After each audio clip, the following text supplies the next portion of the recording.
Okay, you have my Oh, it's being live streamed. You're Are live you live streaming now, streaming? Annabelle. You're good. yes, I'm live streaming. Nice. Cool. All right. Whew. So that was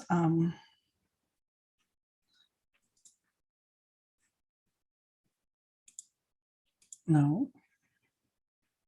So now where's my stuff?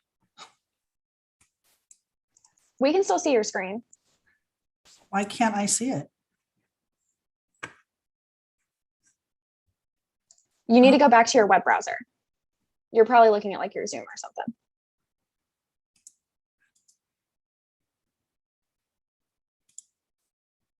No.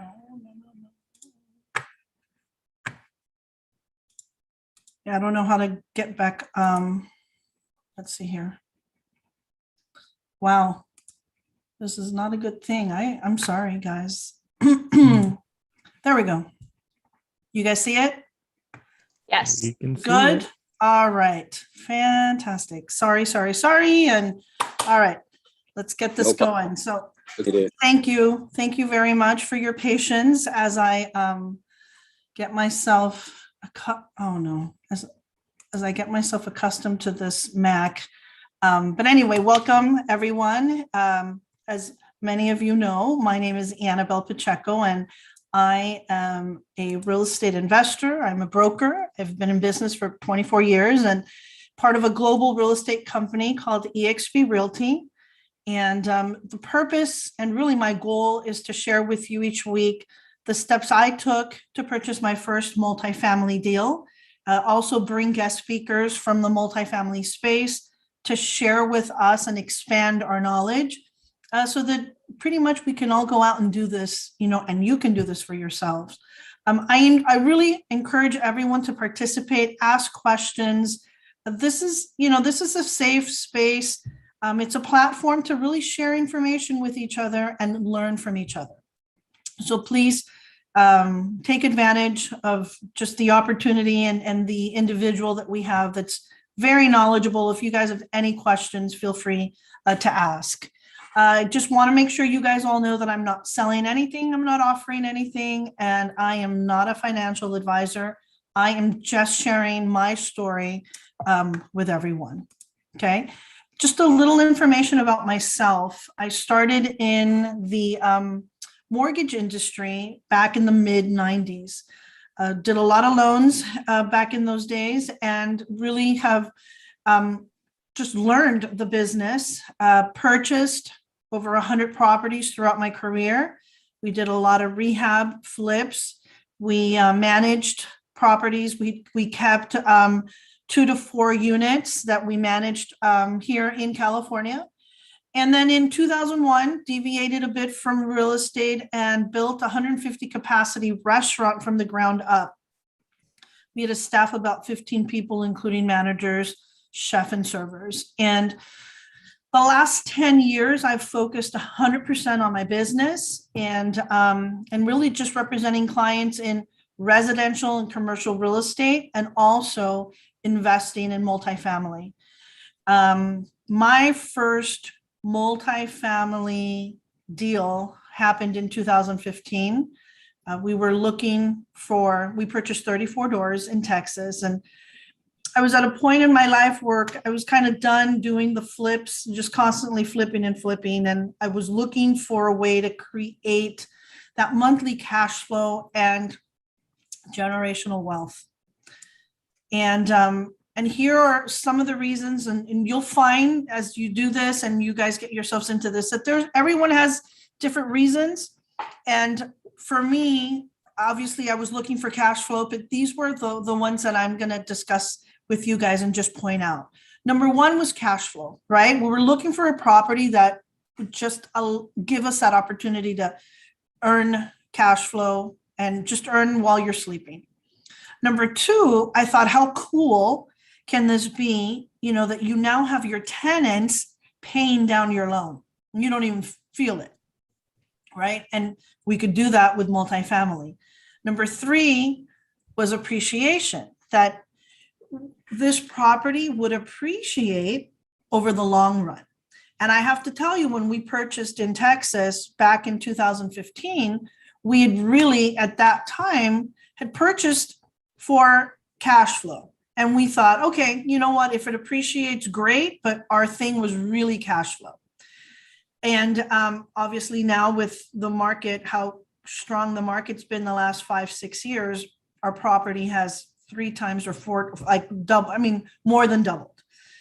And number 4 is the tax benefits. And you'll find that there are many more tax benefits, but for us, it was really depreciation, right? Which allowed you to expense a portion of the physical structure each year from your taxes.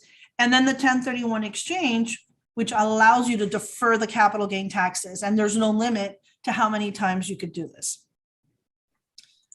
So I'll give you a little example of my situation and what happened to us in 2015. We were looking for multifamily, and we had already kind of pinpointed out the area that we wanted. We were looking in Texas and Dallas area, and had studied the market and had been out there quite a few times to just really walk properties and become familiar with the areas and just be able to compare, right?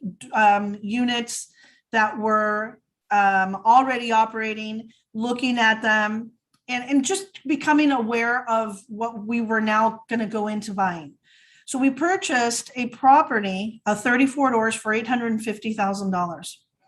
And I have to tell you guys that when I saw this property, it popped up on LoopNet.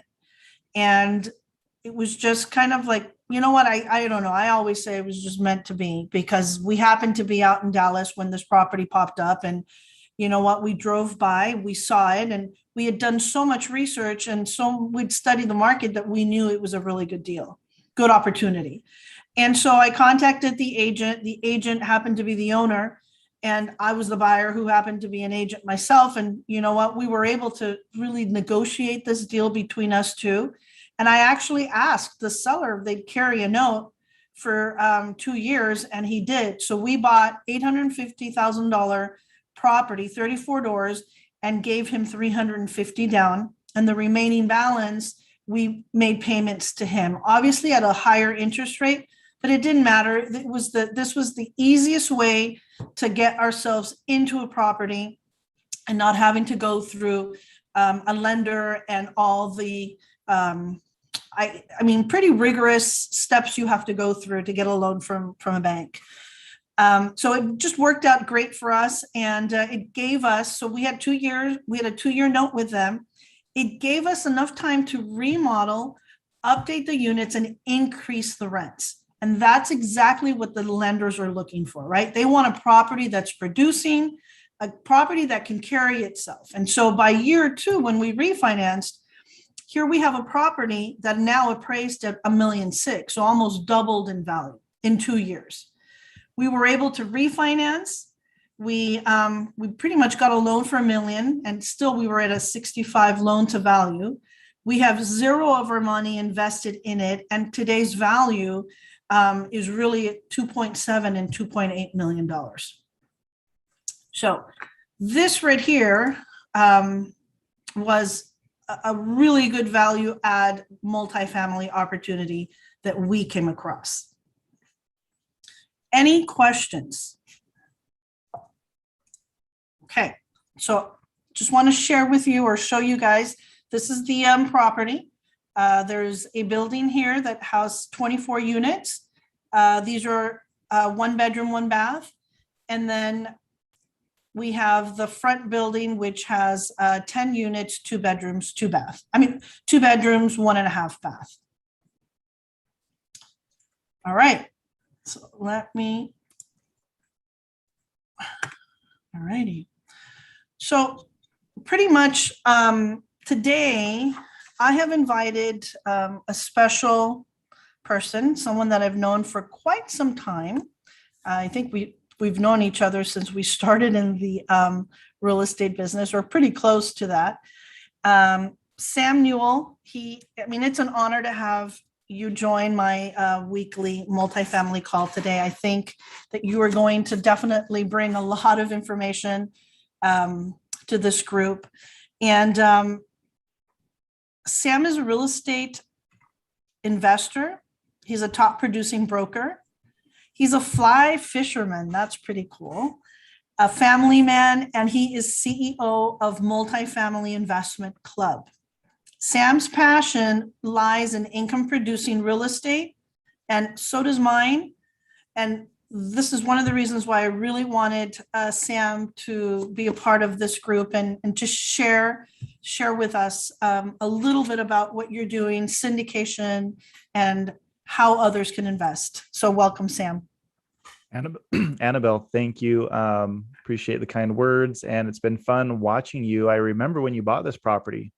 I mean, we talked all about it. You paid $25,000 a door, which is ludicrous.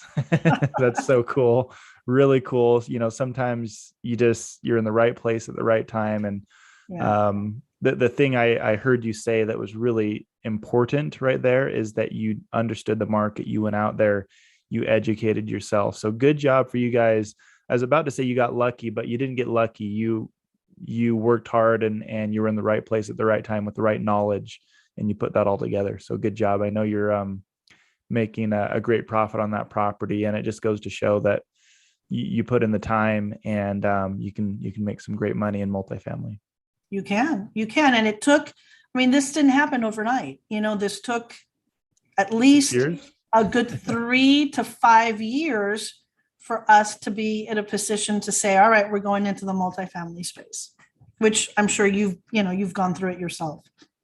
Yeah, and it can be intimidating, but I joke with people, you just add a couple of zeros. It's the same as buying a house. You just add a couple of zeros, understand a little bit bigger spreadsheet and a little bit bigger numbers. That's all. It's not that hard, but it does take time, and it does take a lot of effort as well. So, I mean, you found time in between making great money as a realtor and working hard there. So, props to you for making that happen. That's awesome.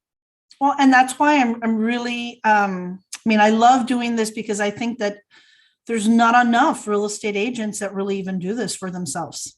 And there are opportunities out there for everyone, non-real estate or real estate. I think that multifamily is an incredible, or just an opportunity it's life-changing. And well, the wealthiest people in the world own real estate, and they own multifamily for a reason. It has the very best tax write-off you can get in real estate, consistent cash flow. And I'm sure you saw this through COVID, but our properties did fantastic. You know, people that own strip malls or office space didn't do so great. And, you know, the government didn't give stimulus checks to office business, building owners. They gave them to the people so they could pay rent. Right. And so, we helped people make sure their rent got paid, worked with charities, and we did fantastic through COVID. And so did a lot of other multifamily owners. I'm sure you did as well. Yeah, we didn't have any problems. Everyone paid. Awesome. I owned a hotel. That didn't do as great. I went to a 10% occupancy. So we sold that. We actually did fantastic when we sold it. We sold it for 3 times what we bought it for, but we won't do hotels anymore for that reason. And I think hotels it really depends also location and where in the process you're coming in, and if it's a flag hotel or not, because that's something that I know I've spoken to you about, that I might be venturing out into the hotel world, but haven't committed 100% yet, but learning and doing some stuff. But Sam, tell us a little bit about syndicating. What is syndicating? Yeah. So, I mean, it's not for everyone, but it's a really, really good vehicle to get units, to buy units. And so for years, I was just a broker selling multifamily properties to my investors. And I built a great book of business and loyal following of investors. And my goal was to find bigger deals that had more economies of scale, that had better returns and better tax write-offs. So I wanted all of the best things. I wanted lower risk and better scale, and I wanted better returns and better tax write-offs. And I found that to be large multifamily. But I didn't have, the property we just closed in El Paso that you're in. I didn't have $11 million of my own money to go buy it.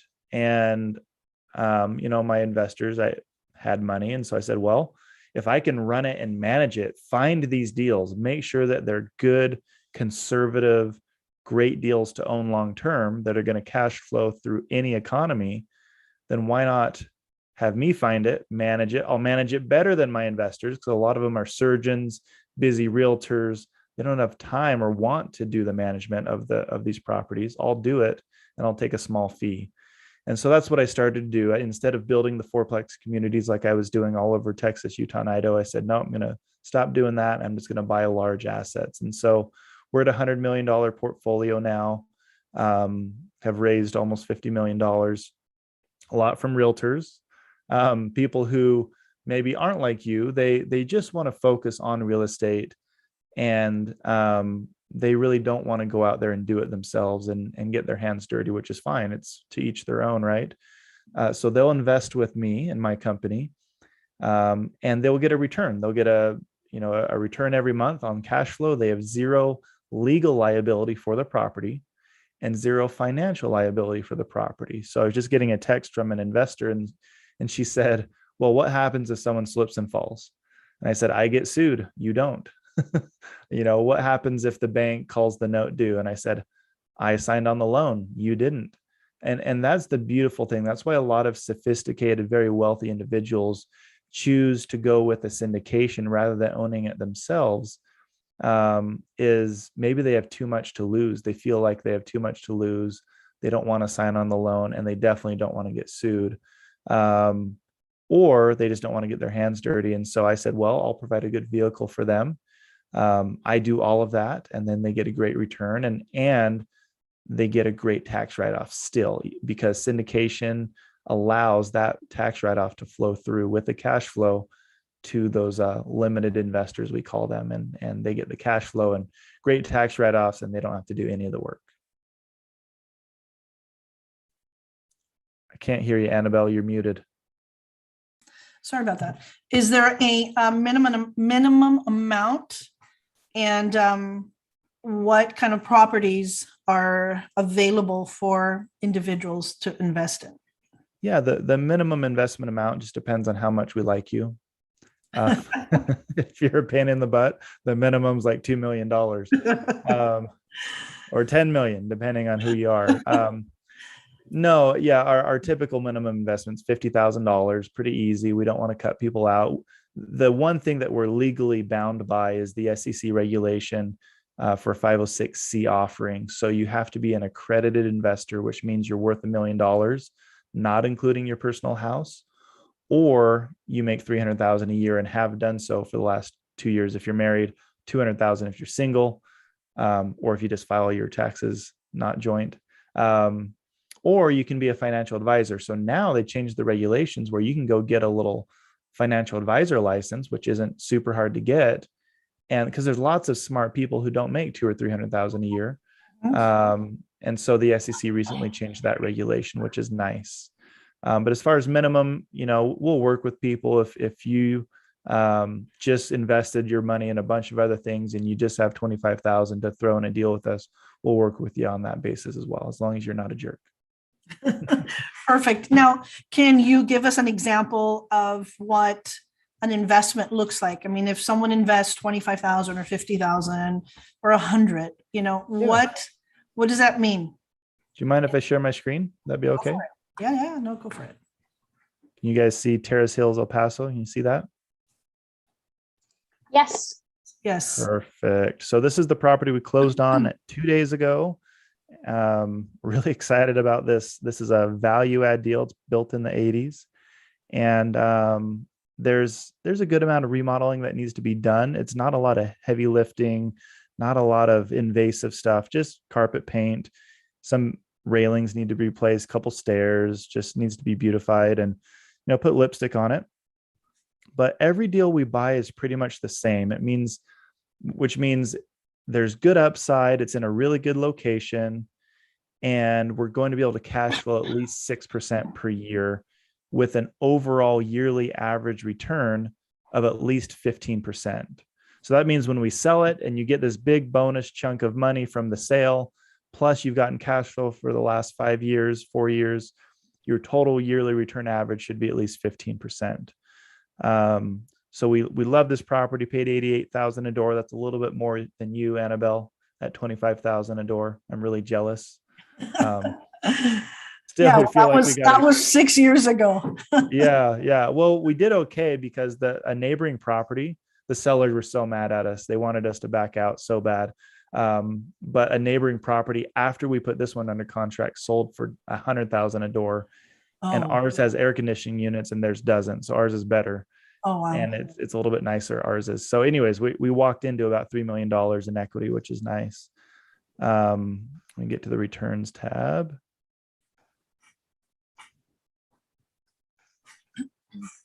Okay, so this is our forecast based on the last, $75 million worth of multifamily that we've purchased. We're getting really good at predicting and knowing where the expenses and income should be. Nothing's ever perfect, but we're pretty darn close. So year one, based on $100,000, you should make about $6,000 in cash flow. Now we're increasing rents, renovating units that year, should be most of the way done by year two. And we're projecting 8% cash flow year 2, 3, 4, 9%. Then we'll start looking at selling the property or doing a cash out refinance starting year 3. Our goal is to make you a bunch of money, but then either sell or cash out refi as fast as we can, as soon as we can, to get you your money back, realize that gain, and be able to take that and reinvest it in another deal as fast as possible. The law of diminishing returns tells us we need to rinse and repeat as quickly as we can to compound your investment and build that portfolio as fast as we can. So if we do keep it a full 5 years, we'll be just over a 15% average annual return. And most likely, this is a pretty conservative projection. Most likely we're looking at a 17 to 19%. We didn't put that on the advertising because we like to underpromise, overachieve, overdeliver. But we're realistically looking at a 17 to 19% yearly average return based on the plans we have. And if the market stays fairly normal, not too crazy up and not too crazy down. Awesome. Any questions on the returns? Yes. Any questions from anyone?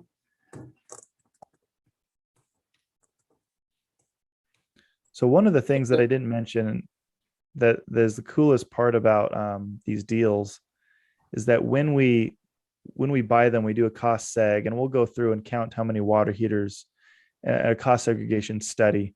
And so we'll count, we'll have this engineer do that study, counts the water heaters and all the different aspects of this property. It's a $27 million property. And so we're going to accelerate the depreciation. And as an investor, if you invest about $100,000 with us, or you invest $100,000, you'll get about a $50,000 K1 combined in the first 2 years, which means on paper, you're losing about $50,000 based on a $100,000 investment, which is fantastic for taxes. And that's hard to do in other investments. And Annabelle, I know you already know this because you own multifamily and some larger units, but there's nothing else that creates better tax write-offs than multifamily because of the type of asset it is. And that's half the reason some people invest with us is they want those large tax losses. Yep, I agree. It's different than if you're out getting a W-2, right? Earning $200,000 or $300,000. How do you write that off? How can you write that off if you're getting a W-2? Yeah. And or like a single family house too. If you own a couple single families, they have good amount of depreciation, but never as much as a large multifamily property is going to have, because it doesn't make sense to do a cost seg study on 1 or 2 or 3 houses, but it does on 310 doors. Right. So that's been the biggest thing for us. The light bulb went off after we bought our first property and started sending investors K1s that said, "Congrats, you lost $50,000 this year, and give this to your CPA." Yep, that's awesome. All right. Any questions from anyone? So, we don't have any questions, but feel free to, if you guys are interested, you can. I think there was a question, Annabelle. Oh, there was? Okay. I saw someone raising their hand. Yes, it was me. Go for it. Sorry, I didn't raise my hand, but maybe. But one question was that the return you showed earlier, was that based on 50,000 investment or 100,000? 100,000. So 6% year one, 8% year two and three, and about 9% year four. So just of whatever your total investment is for that year. Okay. Thank you. So Sam, I have a question from Bill. He says, is the K1 prorated for the year? If one invests in December, do they get only 1/12 of the year? No. It's based on your percentage ownership in the deal. So the only thing you'd have to be sure of is that you invest this year. I mean, it'll be closed in the next 2 weeks, so that's not an issue. But we did close a couple deals last year on the 30th and 31st of December. It's another story. It was insane. But we had investors invest after the 31st, and it's all about the tax year. So they didn't get as good at tax advantages as the people that invested before the end of 2020. That's the only thing you have to worry about. For us, we just get a total amount of tax write-offs for the deal. And if you own 5% of the deal, you get 5% of those tax write-offs. Got it. Another question. Would you be willing to share the investor slide deck? I'd love to take a closer look at what it looks like. Sure. Yeah. Annabelle, you have it. So you can just forward that email out from me, and I will. I sent you last week. And yeah. Can you put your email on the chat? Sure. No, not you. Oh, I'm is it Yitzhak? Yitzhak? Yeah. Yeah, Yitzhak. Okay. Yeah, I'll send it to you. Bill, you'd like to see it as well? Perfect. Okay. Well, I can tell you guys I'm invested in this deal. So I am.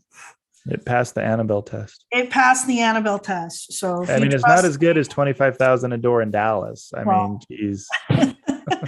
That was, Holy you know cow. what? That was a steal. Beginner's luck. That was Yeah. beginner's luck. But no, you know what? What Annabelle test? The Annabelle test is brutal. You know what, but again, I prepared for that deal. You know, I was out on the hunt. I was looking for, okay, you know, I knew how much I had, I knew what I could spend, and it was just that, you know, it was breakfast, lunch, and dinner. Please send it. Okay, Rachel, no problem. I'll send it to everyone on this call. And you just can't compare, right? It was a great opportunity. Yeah.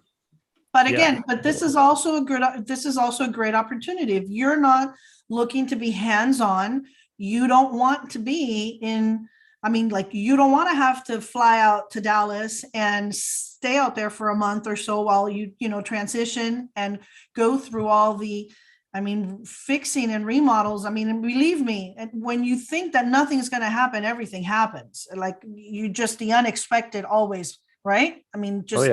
It just always happens. So it just COVID hits or something crazy. Something happens, right? And it's like, so it's either you want to be so involved, right, that you're willing to just go at it on your own, which is what I did. I did it with my husband. I wouldn't have done it all on my own, but I had, my husband's a general contractor. He has that background. I felt very secure in being able to do this. So, this time around, I feel like, okay, I'm still doing that, but I'm also investing. I'm diversifying, which I think, it's good for everyone to do. And Sam is someone that I know, that I trust, and very professional. And he's got my seal of approval. Well, thank you. Annabelle, one thing that I like to bring up with people, and I know you guys probably did this when you bought your property, but we do what's called a recession test. And I have a podcast called Recession Proof Real Estate Investing. I'm a little bit obsessive with what happened with 2008, and so I don't know how the property that you bought, I don't know how he did during the recession, but a lot of people did pretty well, but could have done better. And multifamily did the best, but still there's people that got into trouble. So we've studied that, and we know that on average, D-class properties, A-class properties, average vacancy jumped in some cases up to 15%. And that's not physical vacancy, that's economic vacancy. So maybe up to 15% of the rents were not coming in. And so what we do is we say, okay, looking at our spreadsheet for the next 10 years, what happens if we lose 20% of our income on this property?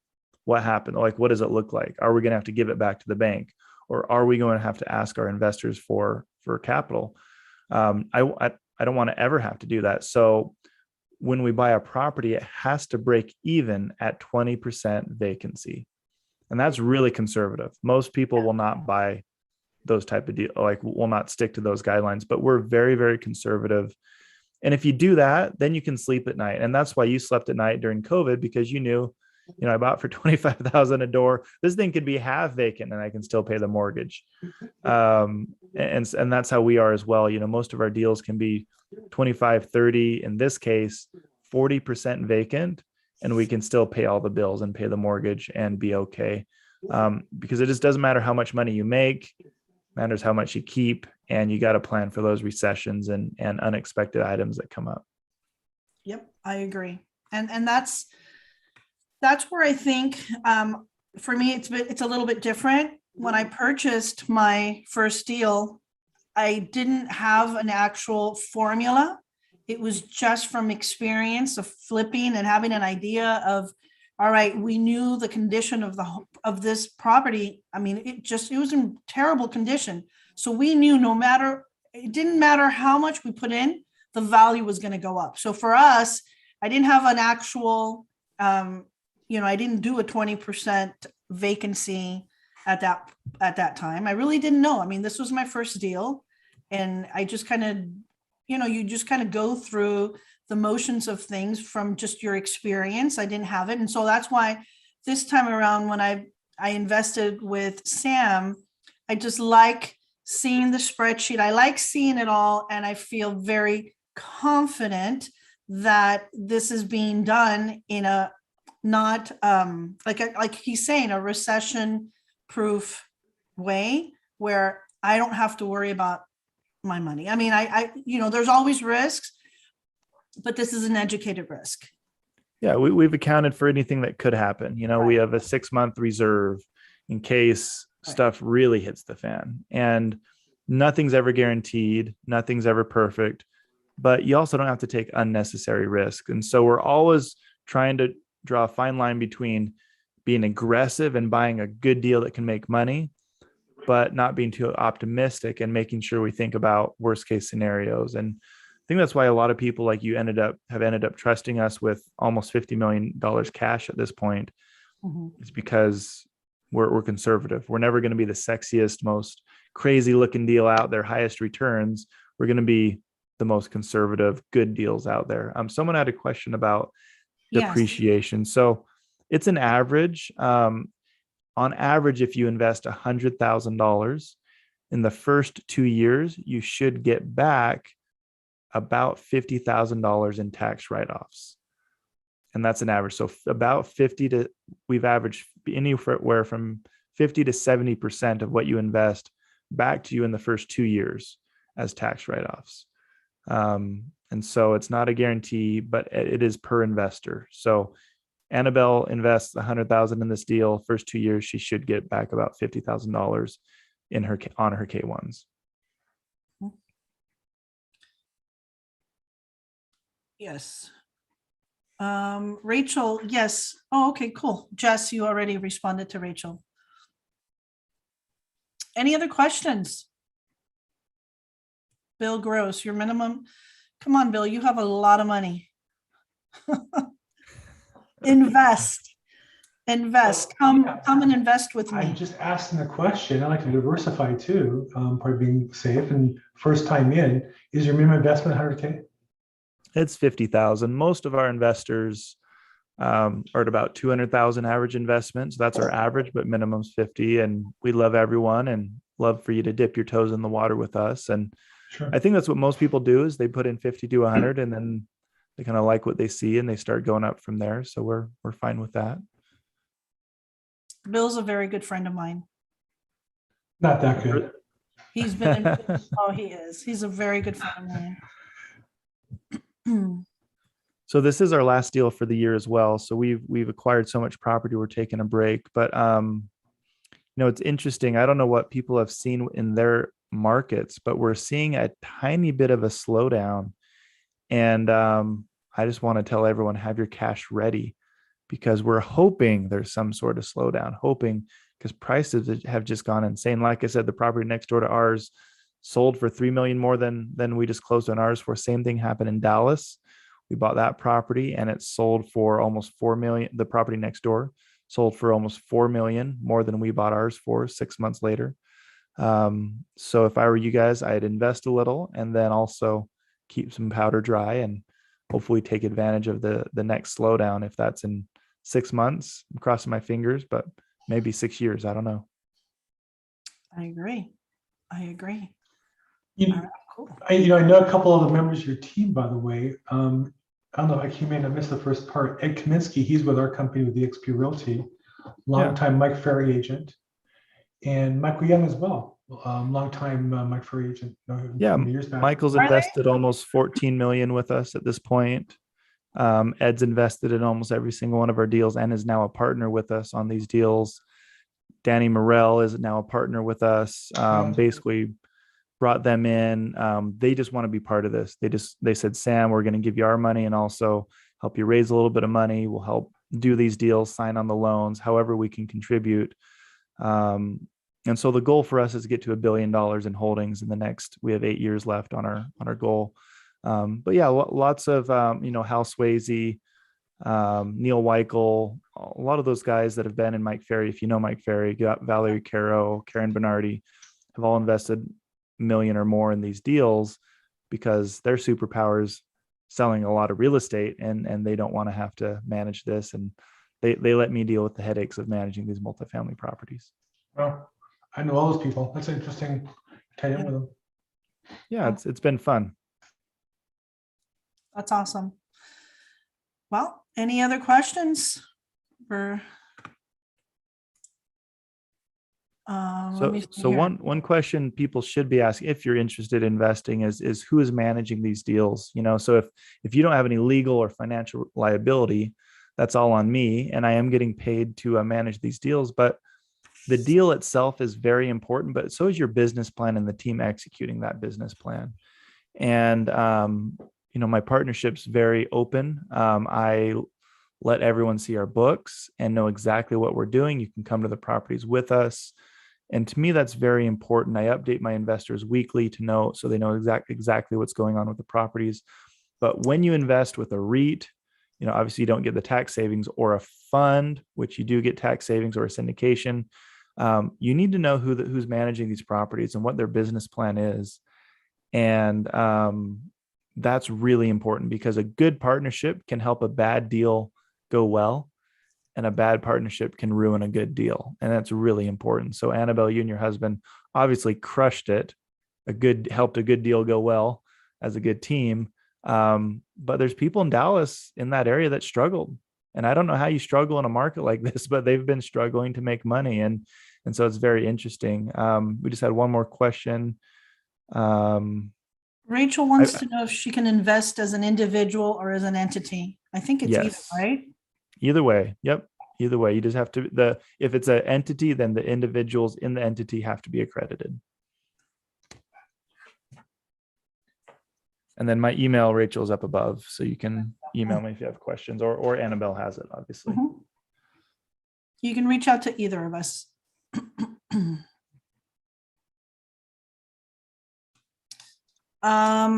Let's see, anything else that we could be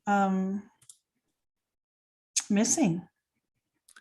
Well, I really like, someone said accredited investor. That means accredited investor means you make $300,000 a year if you're married, $200,000 a year if you're single, or your net worth is over $1 million, not including your personal house. That's an SEC guideline that we have to go by, or you can be a financial advisor and have that license. And do you So have to there's no show proof of this, Sam?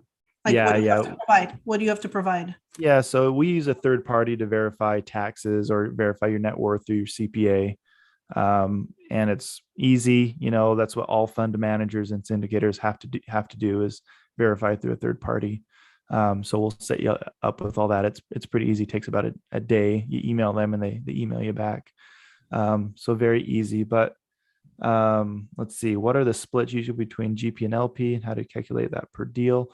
So we base it on how involved the deal is going to be. For example, we just bought 187 doors, a mile and a half from the Cleveland Clinic, #2 hospital in the world. And while the location is amazing, world-class location, all surgeons and dental students, medical students, and nurses in that unit or in that property, that it's very outdated, and it's going to be a ton of work to remodel all 187 units. And we have a deadline of 3 years to do that by, because that's when our loan switches to permanent financing. And so that's a huge amount of work for my team and I. And so we're doing a 50-50 split after people hit a certain return. So after they've hit, I think it's 70-30 after they hit their 6%. And then after they hit a 15% return, it's 50-50. So it just depends. We're rewarding ourselves for crushing it and doing a good job on that deal, and for how much work we have to do. On the El Paso deal, it's a 70-30 split, and that doesn't change. So you get your 6% preferred return. All income after that is 70-30. And that one's a little bit less work, quite a bit less work, actually. A little bit higher returns as well for our investors, but large back end for everyone on that deal. So just kind of depends on the deal. So Sam, if anyone is interested in the El Paso deal, is that already too late, or do they still have time? It's not. So what we do, we close 2 deals really close together, Cleveland and El Paso. So we put $2 million or $2.5 million of our own money to close this deal. And then we'll just backfill ourselves out of that. So we probably only want to leave, I think, 600,000 of our own money in this deal. So there's still about 2 million left to fill, and we'll fill that in the next 2 weeks, I'm assuming. So there's plenty of time for you guys to think about it, ask questions, and get back to me. But longer than 2 weeks, I'm sure it'll be filled up. Another question here. So all your deals are only available to accredited investors. I understand what those mean. I just want to make sure some of my clients can qualify. If I invest as an entity instead of an individual, is that the same requirement? Yeah. So it's whoever's in the entity. Yep. So if there's 2 people in the entity, both managers or members of the entity have to be accredited. Okay. And then we have another question. Do you see investors typically look at the split and wonder why it's so big or small, or do they look at the IRR, cash on cash return? Yeah, I have some investors that they say, hey, that's a really big split. We don't want you guys making that much money. That's why you're charging us so much. And my answer is, look, we want you to make money. We have a baseline of how much we want our investors to make on every deal. And if that's not good enough for you, no problem. You can go to different deals, higher risk deals. But for the risk versus reward on our deals, it's pretty hard to beat. And so my answer always is to go back to the cash and cash return and the IRR, knowing that that's what I'm focused on. And hey, I'm an entrepreneur. If I can charge a higher split and still hit those numbers for you, that's what I'm going to do, because I'm in this business to make money. But the first thing we look at is what return can we get for our investors? And then we look at the split. There's a deal where it's a 90-10 split. These investors wanted to do this deal so bad because it was in their hometown. We helped them take it down. It was a skinny deal, wasn't a whole lot of money to be made. So we did a 90-10 split, and then we've done a 50-50 split. In each case, it's all about the investors and what they make at the end of the day, and if it's worth it for us to do that deal. And in that case, it was still, and it's been a great deal to own. Yeah. What return do you try and hit for your investors per deal? So we're trying to hit a baseline of 8% average cash flow throughout the deal. First year is going to be 5 to 6 always, because that's when we're vacating units and renovating units. Last few years should be 8 to 10% plus, depending on the refi.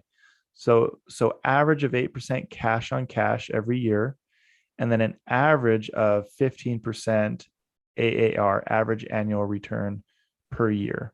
That's after a sale. So assuming a sale in between years 5 and 10, average of 15%. And that's not including tax write-offs. So if you add tax write-offs on top of that, you're pushing 20% per year. Good questions. Very good. Awesome. So Sam's information, email, and even a link to his podcast is on the chat if you guys would like to hear him.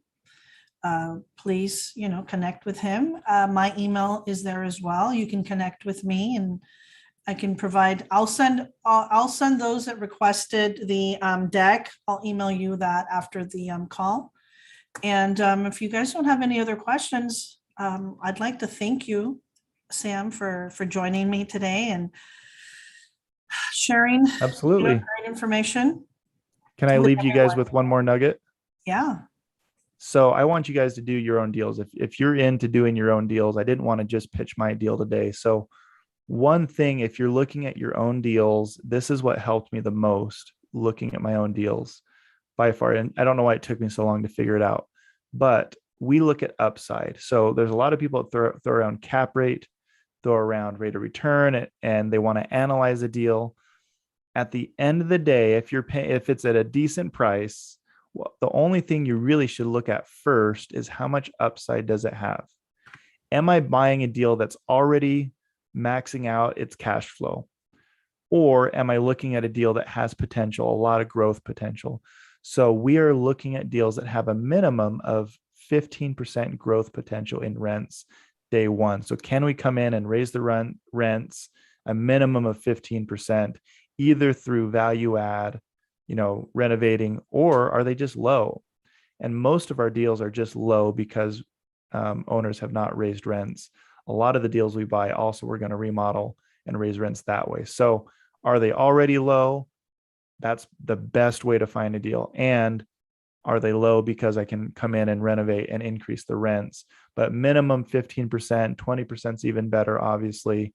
But if you're looking at a deal and this broker's or someone's pitching it to you, and there's 5 to 10% upside in the rents, it's in today's market, it's probably not going to work out and make very much money. It's going to be pretty stagnant and low returns. So as you're looking at these deals, and by the way, if you want to bring us deals, we'll look at anything over 150 doors if you happen to find it. And we'll help you take it down and make you a partner if you find it for us. But yeah, that's the biggest thing that helped me as a new multifamily buyer is how much upside does it actually have? And do I have to do that, or is it just naturally there because rents are low? That's Right. it. That's good.